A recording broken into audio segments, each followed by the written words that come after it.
Good evening, everyone, and it's the daily update transfer news again. But this is not the transfer news edition right now. This is the update as we see Ten Hag has a meeting today at Carrington with Sir Dale Spurford. What are the talking points? What happened in this meeting today? What was said? What is going to take place? What is the future of Erik Ten Hag? And what is going on at Manchester United as crisis talks were had today between Erik Ten Hag and Sir Dale Spurford of the INEOS group. Guys, get in the comments. Let me know what you're thinking. What are your opinions? What do you think happened today? Is Ten Hag's job safe?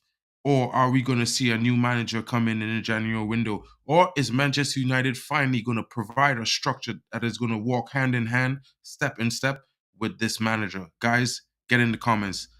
Like, share, and subscribe if you're new, guys. Let me know what you're thinking. Let's get into it.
Guys, welcome back. Welcome back. Welcome back, guys. You know how it is. You know what's going on. It's your boy, Mark, an MUFC fan. And this is what it is, guys. Quick update. Erik Ten Hag meets with Sir Dale Spurford as we see crisis talks. And this is currently the news right now.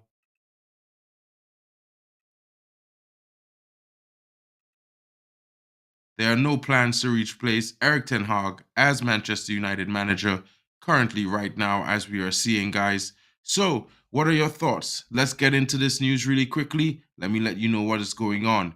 Manchester United currently don't have any plans to change manager as the pressure continues to mount on Erik Ten Hag.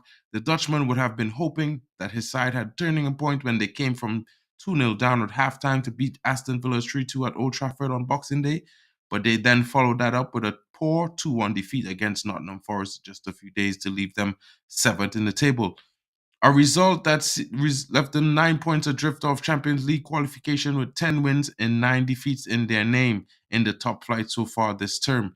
It's a disastrous season start for Ten Hag, guys, as well as the reverse at Forest ensured that there was 9 losses in the 20 Premier League matches this term. Firstly, their patchy form in the league has also seen them only score 22 goals, which is terrible for a Manchester United team. But those matches see them struggle in the final third. The fact that Erik Ten Hag's men have also conceded 27 makes it show that they currently have a goal difference of a -5 as we head into 2024. On top of that, they also exited European football in what was a major shock, finishing them at the bottom of a group containing Bayern Munich, Galatasaray, and FC Copenhagen, even failing to secure a spot in the Europa League. Ten Hag's misery has further been compounded by the fact that the summer additions such as Sofian Amrabat and Mason Mount have struggled with form and injury since arriving at Old Trafford, while Rasmus Højlund only scored his first Premier League goal against Villa despite some impressive numbers in the Champions League previously. The first major issue is that Ten Hag is faced with Jadon Sancho, who is still training away from the first team squad following a public disagreement between the two, with the 250k a week player so far being unwilling to apologize to his manager, making a January exit look more likely. Darmstadt says that Ten Hag is set to stay for now. While many United fans are understandably unhappy with the manager, it appears as though he will be given a longer term to try and turn the fortunes around. Of course, the arrival of Sir Jim Ratcliffe and INEOS has complicated things further as they will be taking control of full sporting this year and will want to weigh in and weigh up on things before making a big decision on the Dutchman's future. Steve Bates previously wrote with the column Give Me Sports and Ratcliffe give the fifth trail until the end of the cap game before making a decision, although he may want him to secure top four finish with no European football as a distraction. I saw an interview with Bruno Fernandes after the Aston Villa game, and he got asked exactly the same thing, whether it was a turning point, and he said he just doesn't want to talk about whether it was a turnaround because every time they say, "Look, let us use this as a platform," Manchester United haven't been able to do that. The only thing that has been consistent about United this season is that they have been inconsistent and it's been predictably unpredictable throughout the season. You just don't know what you're going to get. With regards to Erik Ten Hag, it's a really strange one because he's going to be judged on results. And of course, it wasn't an ideal Champions League and European exit, but I don't think there are presently any plans to change the manager. United do have other manager targets, as people are speaking about. Roberto De Zerbi, the Italian manager, is only linked with either the Sun reporting in December that the former Chelsea manager Graham Potter is also being lined up. Zinedine Zidane and Carlo Ancelotti, but Zinedine Zidane has also quelled any thoughts of that, and Carlo Ancelotti has signed a brand new contract at Real Madrid to 2026. So, guys, I don't think those might be likely. It could also mean a quiet January for United as we go on. And I'm going to go get into this really quickly. Not much is expected in terms of incomings in January for Man United. Manchester United had a disastrous end to 2023, crashing to a 2-1 defeat against Nottingham Forest. You know how it goes, guys. And the help in January is not going to be coming so soon. Outgoings will be required to support any incoming, and currently Jadon Sancho's wage demands mean moving him on has proved extremely difficult for United. Rafael Varane might be kept along with Casemiro for now, while Anthony Martial's future remain uncertain. If United do not earn significantly from sales, they cannot hope to buy the players they have been frequently linked with. Donny van der Beek, as we all know, is the only confirmed player leaving, and that's also a loan where United pay a large share of his wages, while the purchase clause is not also mandatory, guys. So, a lot is going on. There's a growing realization at the club that the loan route might be the only option to bring in backup, but considering their previous record, not much in terms of quality can be expected.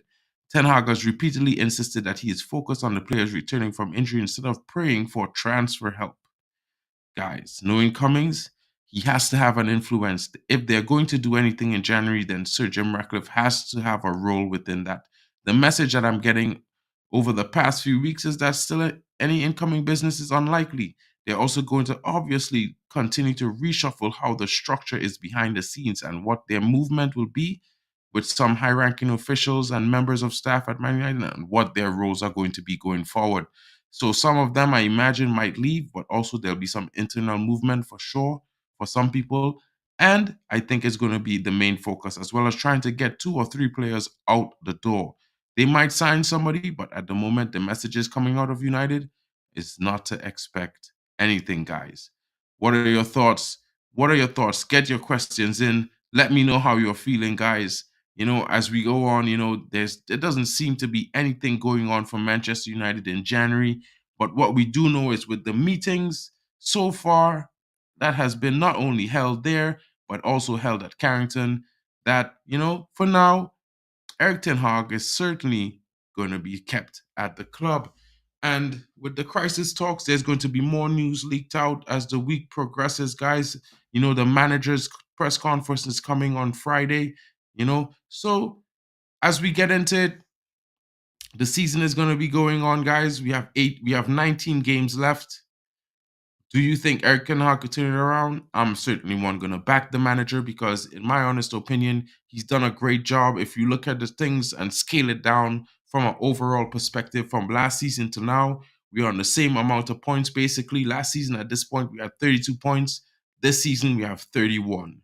So despite all the injuries, all the up and down performances, the manager has still kept us within par of the performance of last season, where we've seen the highest return in points in a Premier League season since Sir Alex Ferguson with 75. So, guys, what are your thoughts? Let me know what you're thinking. Get in, give me your opinions. Let's be critical Be critical of the manager, be critical of the players, be critical of the club. Because at the end of the day, yes, I do believe we have standards.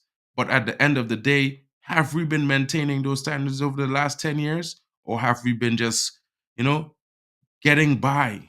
So this is my approach. We need to get back to those standards that we once have. And right now, we are working on that. We are a team that's a work in progress in the second half of the second season of a rebuild with a manager who has proven that, he can get us in the top three, get us into the Champions League, and win us some domestic cups. So, guys, let's go on. Back this manager one more time. Give him to the end of the season. We have seen a lot of youth being bet into the squad. You've seen the introduction of Ahmad and what that brings.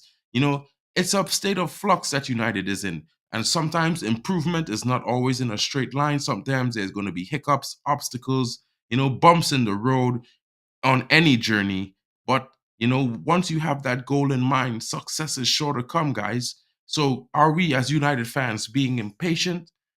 Can we not give this manager and give these new players time to get to find cohesion, to get to know each other, get to know the system, get themselves into a standard, of performances with consistency and impress us coming down to the end of the season, guys? I am, for one, going to believe that these players can get it together under this manager and he will get these players winning.